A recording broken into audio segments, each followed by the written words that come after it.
Բարև ձեզ, ես այս փորձում կխոսեմ ռեոստատի մասին։ Ռեոստատը փոփոխական ռեզիստոր էլեկտրական շղթայում հոսանքի ուժը կամ լարումը կարգավորելու և սահմանափակելու էլեկտրական սարք է։ Ռեոստատների գործողությունը հիմնված է հաղորդիչի դիմադրության, հաղորդիչի երկարությունից ունեցած կախվածության վրա։ Ռեոստատի դիմադրության սահուն փոփոխումով դիմադրության արժեքը կարող է փոփոխվել սահուն կամ աստիճանաբար։ Հոսանքի ուժը կամ լարումը ոչ մեծ տիրույթում փոփոխելու համար, օրինակ էլեկտրական մեքենաներում գործարկման հոսանքի ուժը սահմանափակելու համար։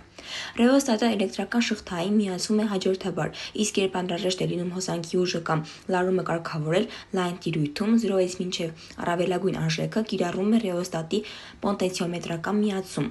Ռեոստատի աշխատանքի հիմքում ընկած է Օմի օրենքը, ըստ որի հոսանքի ուժը ուղիղ համեմատական է լարմանը և հակադարձ համեմատական դիմադրությանը։ Երբ ռեոստատի սահող շփիչը շարժվում է, փոխվում է դիմադրական լարի ակտիվ երկարությունը, որքան մեծ է այդ երկարությունը, այնքան մեծ է դիմադրությունը, իսկ հոսանքի ուժը փոքր։ Ռեոստատը սովորաբար բաղկացած է դիմադրական նյութից պատրաստված լարից կամ ուղուց և սահող շփիչից, և այսօր այն լայն կիրառում ունի ֆիզիկայի լաբորատորիաներում։